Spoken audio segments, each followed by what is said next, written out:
माँ शैलपुत्री प्रथम दिवस। नवरात्रि के प्रथम दिन माँ शैलपुत्री का पूजन किया जाता है। पर्वतराज हिमालय के घर देवी ने पुत्री के रूप में जन्म लिया और इसके कारण इनका नाम शैलपुत्री पड़ा। यह हमारे जीवन में सफलता का सर्वोच्च शिखर प्रदान करती हैं। माँ शैलपुत्री की पूजा में सफ़ेद फल फूल और मिष्ठान चढ़ाना चाहिए। कुंवारी कन्याओं को इस व्रत को करने से अच्छे वर की प्राप्ति होती है। इसकी पूजा का मंत्र है, या देवी सर्वभूतेषु प्रकृति रूपेण संस्थिता नमस्तस्ये नमस्तस्ये नमस्तस्ये नमो नमः। इस दिन पूजा अर्चना के बाद से दुर्गा सप्तशती का पाठ प्रारंभ करना चाहिए। दुर्गा सप्तशती के 13 पाठ हैं, जिनको क्रमशः विधिवत पूरे 9 दिन पढ़ना चाहिए या सुनना चाहिए, जो इस प्रकार है। देवी कवच। श्री मार्कंडे जी बोले, हे ब्रह्मा जी, इस संसार में परम गुप्त जो कवच है और जो सभी प्रकार से मनुष्य की रक्षा करने वाला है और जिसे अभी तक किसी से प्रकट न किया हो, उस कवच को मुझे बतलाइए। श्री ब्रह्मा जी मार्कंडे जी से बोले, हे ब्राह्मण, जो अत्यंत छिपा हुआ संपूर्ण जीव मात्र का उपकार करने वाला जो श्री देवी जी का कवच है, सो तुम उस कवच को मुझसे सुनो। अब मैं पहले तुम्हें कवच की अधिष्ठात्री देवी की 9 देवियों के नाम ध्यान करने के लिए बतलाता हूँ। वह इस क्रम से हैं: प्रथम शैलपुत्री, दूसरी ब्रह्मचारिणी, तीसरी चंद्रघंटा, चौथी कुष्ठमांडा, पांचवी स्कंद माता, छठी कात्यायनी, सातवीं कालरात्रि, आठवीं महागौरी, नवीं सिद्धरात्रि। यह 9 देवियां हैं जो मनुष्य अग्नि से जलते समय शत्रुओं के बीच युद्ध में गया हुआ तथा महान संकट में दुखी होकर भगवती की शरण में जाता है, उसका किंचित भी अनिष्ट नहीं होता और उस पर कभी भी आपत्ति, शोक और दुख नहीं आते हैं। जो मनुष्य सच्चे हृदय से भक्ति के साथ भगवती का स्मरण करते हैं, उनकी सब प्रकार से वृद्धि होती है। और हे देवी, तुम्हारा जो स्मरण करते हैं उनकी तुम अवश्य रक्षा करती हो, इसमें लेश मात्र भी संदेह नहीं है। श्री चामुंडा देवी प्रेत पर, बारही भैंस पर, ऐन्द्रिय हाथी पर, वैष्णवी देवी गरुण पर, श्री माहेश्वरी बैल पर तथा कौमारी मोर पर तथा श्री विष्णु भगवान की प्रिय श्री लक्ष्मी जी कमल हाथ में लिए हुए कमल पर विराजमान है।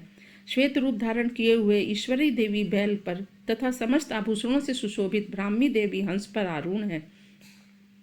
इस प्रकार यह समस्त देवियां संपूर्ण योग से युक्त विविध प्रकार के आभूषणों तथा रत्न से शोभायमान हो रही हैं। यह समस्त देवियां मेरी रक्षा करें। पूर्व दिशा में ऐन्द्रिय देवी, अग्नि कोण में अग्नि देवता, दक्षिण दिशा में बारही देवी, नैऋत्य कोण में खड़ग धारणी, वारुणी देवी पश्चिम में तथा वायु कोण में मृगवाहिनी, उत्तर दिशा में कुमारी, ईशान कोण में शूलधारणी, ऊपर आकाश से ब्रह्मा जी और नीचे से वैष्णवी मेरी रक्षा करें। इस प्रकार शव पर बैठी हुई चामुंडा देवी मेरी 10 दिशाओं में रक्षा करें। जया देवी आगे की तरफ से, विजया देवी पीछे की ओर से, अजिता देवी बाईं तरफ तथा दाहिनी ओर से अपराजिता देवी, उमा देवी सर में उपस्थित हो।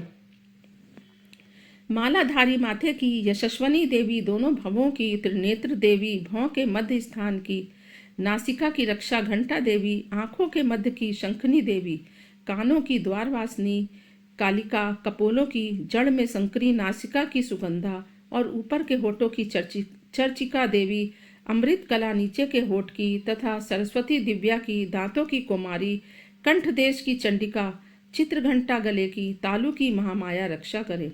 कामाक्षी ठोड़ी की सर्वमंगला मेरी वाणी की रक्षा करे। मंगला भद्रकाली गर्दन की और अनुर्धरी पीठ की, कंठ से बाहर नीलग्रीवा नलकुबरी, कंठ की नली की खड़ग धारणी, दोनों कंधों की, बाहु की वज्र धारणी रक्षा करे। दंडनीय दोनों हाथों की, अंबिका उंगलियों की, समस्त नाखून की, सुलेश्वरी कोप की कुलेश्वरी रक्षा करें। महादेवी दोनों स्तन की, शोक विनाशिनी मेरे मन की, ललिता देवी हृदय की और शूल धारणी उदर की रक्षा करें। नाभि की कामनी, गुहा स्थान की गुहेश्वरी, पूतना कामनी लिंग की तथा महेशवाहिनी गुदा की, कमर की भगवती, घुटनों की विंध्यवासिनी, सब कामनाओं को पूर्ण करने वाली महाबली देवी जांग की रक्षा करें। चक्रधारणी देवी यश, कीर्ति, धर्म तथा विद्या की सदा रक्षा करें। इंद्राणी मेरे गोत्र की, चंडिका मेरे पशुओं की, श्री महालक्ष्मी मेरे पुत्रों की और भैरवी मेरी स्त्री की रक्षा करें। सुपथा देवी मार्ग की श्रेम करी मार्ग में आई हुई आपत्तियों से माँ लक्ष्मी दरबार में विजया देवी सभी स्थानों में सब प्रकार से रक्षा करे। यदि कवच में कोई स्थान रक्षा से शेष रह गया हो तो उस स्थान पर पापों का नाश करने वाली जयंती देवी रक्षा करे।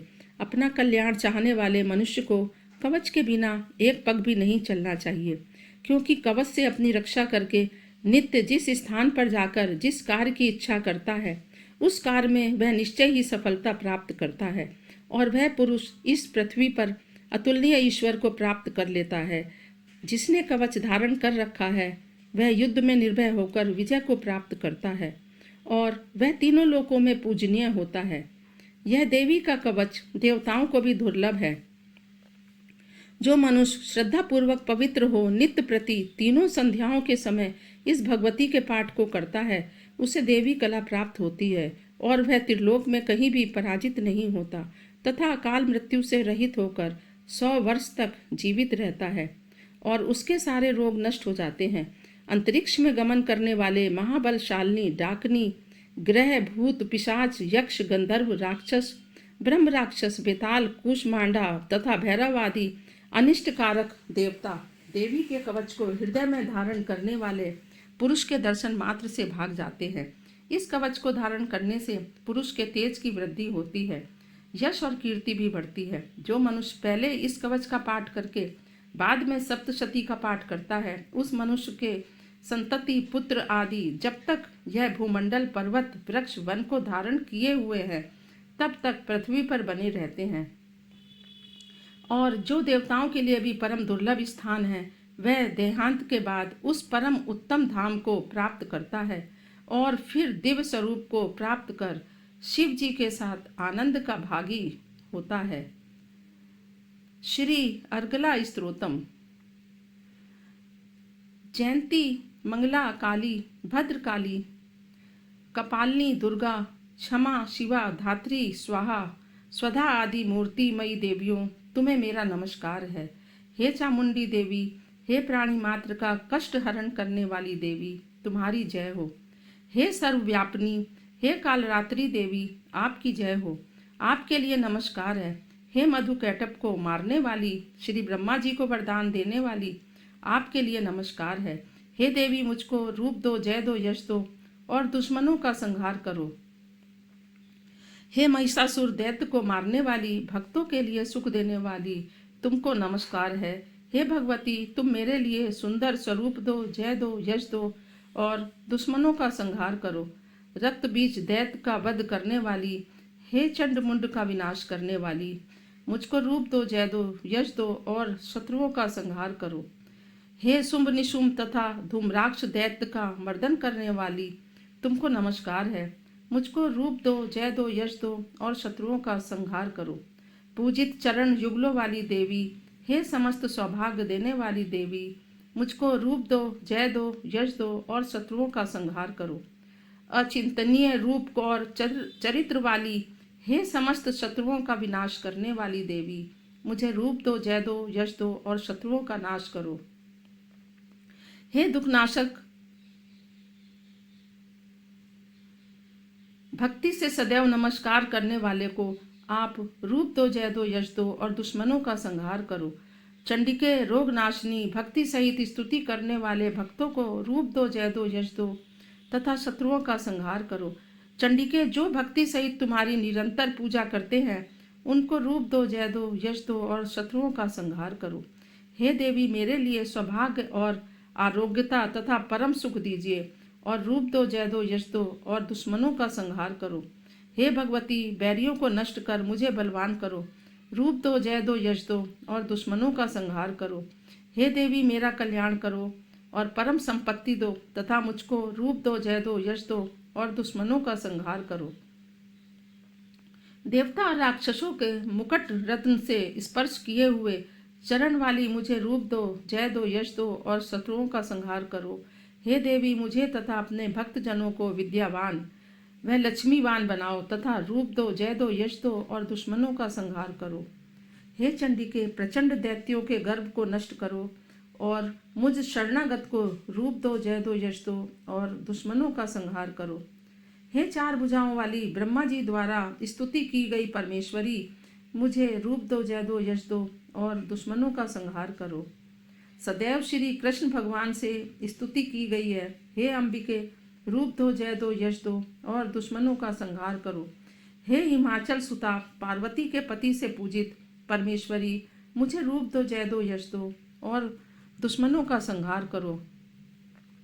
शचीपति इंद्र के सद्भाव से पूजित हे परमेश्वरी, मुझे रूप दो, जय दो, यश दो और दुश्मनों का संहार करो। हे देवी, हे प्रचंड भुज दंडों से दुश्मनों के दर्प को नष्ट करने वाली, रूप दो, जय दो, यश दो और दुश्मनों का संहार करो। हे देवी, भक्तजनों को अत्यधिक दिए हुए परमानंद को उदय करने वाली, जगदम्बिके, मन की इच्छा अनुसार चलने वाली, श्रेष्ठ कुल उत्पन्न स्वरूप वाली पत्नी दो। जो मनुष्य इस स्तोत्र को पढ़कर महास्तोत्र का पाठ करता है, वह पुरुष सप्तशती की जप संख्या से प्राप्त होने वाले श्रेष्ठ फल का भागी होता है। श्री कीलक स्तोत्रम। महर्षि श्री मार्कंडेय जी ने कहा कि अर्धचंद्रधारी, दिव्य 3 नेत्र वाले, निर्मल ज्ञान रूपी शरीर वाले वेद त्रय स्वरूप शंकर जी को मैं नमस्कार करता हूँ। मंत्रों के साथ उत्कीलन आदि सबको समझकर निरंतर जप करने वाला सप्तशती के पाठ के बिना भी मोक्ष का भागी होता है। इस प्रकार सप्तशती का पाठ व जप करने वाले पुरुष को उच्चाटन आदि वस्तुएं सिद्ध हो जाती हैं और केवल स्त्रोत मंत्र से स्तुति करने से भगवती सिद्ध होती हैं। ना ऐसा कोई मंत्र है, ना औषधि, इसके जाप किए बिना सब उच्चाटन आदि सिद्ध हो जाए, समस्त वस्तुएं इससे सिद्ध हो जाएंगी। इस प्रकार की शंका करके श्री शंकर जी ने इस शुभ उत्कीलन को कहा। तदंतर चंडिका देवी के स्रोत को गुप्त कर दिया। इस स्रोत के पाठ करने से उत्पन्न पूर्ण फल प्राप्त होता है। इसीलिए निसंदेह जो पुरुष सावधान होकर कृष्ण पक्ष की चतुर्दशी या अष्टमी को भगवती की सेवा में सर्वस्व समर्पित कर देता है और फिर उसे प्रसाद रूप में ग्रहण करता है, उसी से दुर्गा देवी प्रसन्न होती है, अन्यथा नहीं। इस प्रकार श्री शंकर जी ने सिद्ध रोकने के लिए कीलित किया है। इसीलिए इसका निष्कीलन करके जो नित्य जपता है वह सिद्धगण या गंधर्व होता है। उस व्यक्ति को घूमने में कहीं भी भय नहीं होता, ना अकाल मृत्यु होती है। मृत्यु के पश्चात वह मोक्ष को प्राप्त करता है। इसकी पूर्ण विधि को समझ करके प्रारंभ करें। बिना समझे पाठ करने से विनाश होता है। अतः किसी विद्वान से इस स्तोत्र की संपूर्ण विधि को जानकर प्रारंभ करें। विद्वान समस्त विधि को जानकर ही पाठ आरंभ करते हैं। स्त्रियों में जो सौभाग्य आदि दिखाई देते हैं वह सब तेरे कृपा प्रसाद से ही है, अतः वह जप करने योग्य है। पुरुष इस स्तोत्र का धीरे धीरे स्पष्ट पाठ करते हैं, उनको सभी संपत्ति प्राप्त होती है। इसीलिए इसका पाठ उत्साह से प्रारंभ करना चाहिए। इसके प्रसार से ईश्वर सौभाग्य, आरोग्य, संपदा, शत्रुनाश तथा उत्तम मोक्ष प्राप्त होता है। ऐसी देवी की स्तुति अवश्य करनी चाहिए। प्रथम अध्याय। श्री मार्कंडेय जी बोले, मैं भगवान सूर्य के पुत्र सर्वाणी की उत्पत्ति की कथा विस्तार से कहता हूँ, आप ध्यान से सुनिए। सूर्य की छाया स्त्री से उत्पन्न सर्वाणी जगत जननी माँ माया की कृपा से कैसे मनवंतर का अधिपति बना, वह कथा सुनिए। पूर्व काल में स्वैरोचिष मनवंतर के चैत्रवंशी राजा सुरथ पृथ्वी के चक्रवर्ती राजा हुए। वह प्रजा का नित्य प्रति पुत्रों की भांति धर्मपूर्वक पालन करते थे। एक दिन यवन राजाओं से राजा सुरथ की शत्रुता हो गई। दुष्ट दलन राजा सुरथ से उनका भयंकर युद्ध हुआ और थोड़ी सी सेना वह राजकोष होने पर भी यवन राजाओं ने सुरथ को हरा दिया। तदंतर राजा अपने नगर में राज करने लगा तो भी उन शत्रु राजाओं ने राजा सुरथ पर चढ़ाई कर दी और नगर में भी दुराचारी मंत्रियों ने राजा का कोष, सेना तथा सारी वस्तुएं छीन ली। तब राजा सुरथ हंसकर अकेला ही घोड़े पर सवार होकर शिकार खेलने के बहाने घने वन में चला गया। उसने महर्षि मेधा का सुंदर आश्रम देखा, जो अहिंसक सिंह आदि तथा शिष्यों और मुनियों से सुशोभित था। वहां बैठे हुए महर्षि मेधा को राजा सुरथ ने नमस्कार किया और मुनि से उचित सत्कार प्राप्त कर कुछ काल तक इधर उधर विचरता हुआ इस आश्रम में रहा। कुछ समय के उपरांत फिर वह अपने राज्य तथा प्रजा के संबंध में चिंता करने लगा कि जिस राज्य को मेरे पूर्वजों ने भली भांति चलाया और प्रजा का पालन किया, वह आज मुझसे रहित हो गया। वे दुष्ट भृत्यगण राज्य का संचालन धर्म नीति के अनुसार कर रहे होंगे या नहीं, और मेरा प्रधान हाथी भी शत्रुओं के वश में हो गया, ना जाने क्या क्या कष्ट भोगता होगा। और जो आज्ञाकारी अनुचर नित्य प्रति प्रसन्नता पूर्वक धन और भोजन प्राप्त करते थे, अब उन दुष्ट राजाओं के आश्रय में रहकर कष्ट पाते होंगे, और मंत्री राजकोष को कुमारक में व्यर्थ ही अपव्यय करते होंगे। जो धन मेरे पूर्वजों ने बड़े परिश्रम से संग्रह किया था, नष्ट हो गया होगा। इस प्रकार वह राजा राज्य की सभी बातों की चिंता करने लगा। कुछ समय पश्चात एक दिन महर्षि मेधा के आश्रम के समीप एक वैश्य को आते देखकर राजा ने उस वैश्य से पूछा, अरे भाई, तुम कौन हो और यहाँ क्यों आए हो? तुम्हारा मलिन मुख शोक युक्त क्यों दिखाई देता है? इस प्रकार राजा सूरत की बातों को सुनकर उस वैश्य ने राजा सूरत से कहा, हे राजन, मैं समाधि नाम का वैश्य हूँ। मेरा जन्म धनवान कुल में हुआ है। मेरे दुष्ट स्त्री पुत्र आदि ने धन के लोभ में मुझे घर से निकाल दिया है और मेरा धन छीन लिया है। मैं धन स्त्री पुत्र से रहित हूँ। अब मैं अकेला दुखी होकर इस वन में आया हूँ। मुझे अपने स्त्री तथा बंधुओं का कुछ भी पता नहीं है। मैं यहाँ रहने के कारण अपने स्त्री पुत्र तथा स्वजनों की स्थिति को नहीं जानता कि वह इस समय अपने अपने स्थान पर सुखी हैं या दुखी। मैं यह भी नहीं जानता कि मेरे पुत्र सदाचारी हैं या दुराचारी। राजा बोला, जिन स्त्री पुत्र आदि ने तेरे धन संपत्ति को छीन लिया, फिर उसी के स्नेह में तेरा मन क्यों आसक्त है? वह बोला, आपने मेरे विषय में जो बातें कही वह यथार्थ में सत्य है, परंतु मैं क्या करूं, मेरे चित्त में कठोरता नहीं है। जिन पुत्र आदि ने धन के लोभ में आकर मुझे घर से निकाल दिया है, हे महामते राजन, मेरा चित्त फिर भी उन्हीं में आसक्त होता है। यह जानते हुए भी मेरा मन अनजान हो रहा है। मेरा मन उन दुष्ट आत्मा स्त्री पुत्र आदि में आसक्त हो रहा है और इसी से ऊर्ध्व श्वास चल रहे हैं। मुझे इसका दुख है और मन खिन्न है। मैं क्या करूं? इन स्वजनों के निष्ठुर होने पर भी मन में उनके प्रति प्रेम है। श्री मार्कंडे जी बोले, हे श्रेष्ठ। तत्पश्चात राजा सूरत और समाधि वैश्य दोनों श्री मेधा मुनि के समीप गए और प्रणाम करके बैठ गए और मेधा ऋषि से कथा वार्ता करने लगे। राजा बोले, हे भगवान, मैं आपसे एक बात पूछना चाहता हूँ, आप उसे बताइए। हे महाराज, मेरा मन वश में नहीं है, इससे मुझे दुख है। छीने हुए राज तथा स्त्री पुत्र बांधवों की ममता मुझे अभी तक बनी हुई है। हे मुनि श्रेष्ठ, यह जानते हुए भी क्यों मेरा मन अज्ञानियों की भांति उनसे विशेष बढ़ता जाता है? और इस समय समाधि वैश्य को इसके स्त्री पुत्र आदि ने त्याग दिया है तथा इसे घर से निकाल दिया है। यह भी उनमें अत्यंत आसक्त रहता है। इसी तरह हम दोनों बहुत दुखी हैं। हे महाभाग, उनके दोषों को जानते हुए भी हम दोनों का हृदय उनके प्रति मोह में आसक्त रहता है। इतना ज्ञान होते हुए भी ऐसी ममता क्यों है? हम दोनों को अज्ञानियों की भांति मूर्खता क्यों उत्पन्न हो रही है? महर्षि मेधा ने कहा, हे महाभाग, विषय मार्ग का ज्ञान समस्त जीव जंतुओं का है। इसी प्रकार विषय भी उसके पृथक पृथक होते हैं। कोई प्राणी दिन में नहीं देखते तो कोई रात्रि में नहीं देखते, और कोई जीव दिन रात में समान दृष्टि से देखते हैं। सभी पुरुष ज्ञान युक्त हैं, यह सत्य है, इसमें संदेह नहीं। केवल मैं ही नहीं, सभी पशु पक्षी मृग आदि में भी मनुष्य की भांति ज्ञान होता है।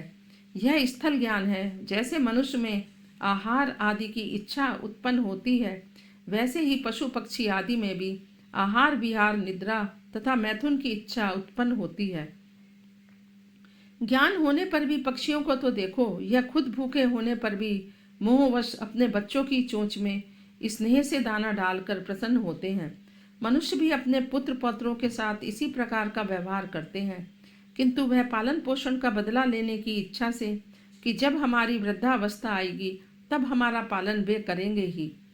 हे नरश्रेष्ठ, क्या तुम हम नहीं देखते? पुत्र आदि उनका भरण पोषण ना भी करें तो भी माता पिता तो करते ही हैं। क्योंकि विश्व की स्थिति को रखने वाली महामाया के प्रभाव से मोह के गड्ढे में डाल दिए गए हैं। इसमें कोई आश्चर्य की बात नहीं है, क्योंकि यह भगवान विष्णु की योग निद्रा है जिससे संसार मोहित हो जाता है। यही भगवान की महामाया है। यह भगवती देवी बड़े बड़े ज्ञानियों के चित्त को जबरदस्ती खींचकर मोह में डाल देती है। इस देवी ने ही चराचर विश्व उत्पन्न किया है और यह देवी प्रसन्न होकर भक्तों को वरदान देती है जिससे मुक्ति की प्राप्ति होती है। यही मुक्ति का परम हेतु और सनातनी ब्रह्म ज्ञान स्वरूप विद्या है। यह भगवती ही सांसारिक बंधनों के हेतु तथा सर्वेश्वरी है। राजा बोला, हे भगवान, आप जिसे महामाया कहते हैं वह कौन सी देवी है? वह देवी कैसे उत्पन्न हुई और उसका क्या कार्य है? उसका स्वभाव, स्वरूप, उत्पत्ति आदि के विषय में मैं जानना चाहता हूँ। तो आप सभी वृत्तांत मुझे सुनाएं। ऋषि ने कहा, वह जगन मूर्ति नित्य है और सब चराचर में व्याप्त है, तथापि उसकी उत्पत्ति अनेक भांति से है। उस कथा को तुम मुझसे सुनो। यह भगवती देवताओं के कार्य सिद्ध के लिए उत्पन्न होती है और अजन्मा होकर भी उत्पन्ना कहलाती है। जब भगवान विष्णु संपूर्ण विश्व को त्याग अंत में जल ही जल करके योग निद्रा में शेष तैया पर शयन कर रहे थे, उस समय विख्यात मधु और कैटभ नाम के दो असुर भगवान विष्णु के कान के मैल से पैदा हो ब्रह्मा जी को मारने को तैयार हुए। वहीं ब्रह्मा जी, जो विष्णु भगवान के नाभि कमल में स्थित थे, उन दोनों भयंकर असुरों को मारने आते देखकर और भगवान विष्णु को सोता हुआ देखकर ब्रह्मा जी योग निद्रा के प्रसन्नार्थ एकाग्र मन से स्तुति करने लगे, ताकि भगवान विष्णु के नेत्रों से भगवती योग माया अपना प्रभाव हटा ले और भगवान जाग पड़े। वह योग माया विश्वेश्वरी, जगत माता स्थित, संहार करने वाली भगवान विष्णु की अतुल तेज वाली निद्रा स्वरूप अनुपम शक्ति है। ब्रह्मा जी बोले, हे महामाये, तुम श्रद्धा हो, तुम स्वधा हो, तुम ही स्पष्टकार स्वर हो, अमृत भी तुम ही हो, नित्य अर्धमात्रा भी आप ही हो। हे देवी, तुम ही संध्या, सावित्री और संसार की जननी हो। और हे मातेश्वरी, आपने ही सारे संसार को धारण कर रखा है तथा इस विश्व को रचने वाली आप ही हो। हे देवी, विश्व का पालन और संहार करने वाली आप ही रचना काल में सृष्टि रूप तथा पालन काल में स्थिति स्वरूप आप ही हो। यह जगन में इस विश्व के संचार काल में आप संघर्ष रूप हो। आप महाविद्या, महामाया, महामेधा, महास्मृति और महाश्री हो। हे मातेश्वरी, आप ही समस्त चराचर के तीनों गुण को उत्पन्न करने वाली प्रकृति हो। आप ही कालरात्रि, महारात्रि तथा दारुण मोह रात्रि हो। आप श्री ईश्वरी और बुद्धि की बोध स्वरूप हो। लज्जा, पुष्टि, शांति, क्षमा आप हो। हे मातेश्वरी, आप खड़ग, गदा, चक्र, शंख, धनुष, बाण, भुसंडी, परिधि आदि अस्त्र शस्त्रों को धारण करने वाली हो। हे देवी, आप ही संसार में अति सुंदर हो। पर तथा अपरों में श्रेष्ठ तुम ही परमेश्वर ही हो। सत्य और असत्य जो कुछ जहाँ है, उन सब की शक्ति आप ही हो। मैं आपकी कैसे प्रार्थना करूं? और जो इस विश्व की रचना, पालन और संहार करता है, उस भगवान विष्णु को आपने अपनी निद्रा के वश में कर लिया है। फिर भला बतलाइए, और कौन आपकी प्रार्थना करने में समर्थ है, जबकि आपने भगवान विष्णु, ईशान तथा मुझसे यह शरीर ग्रहण कर लिया है।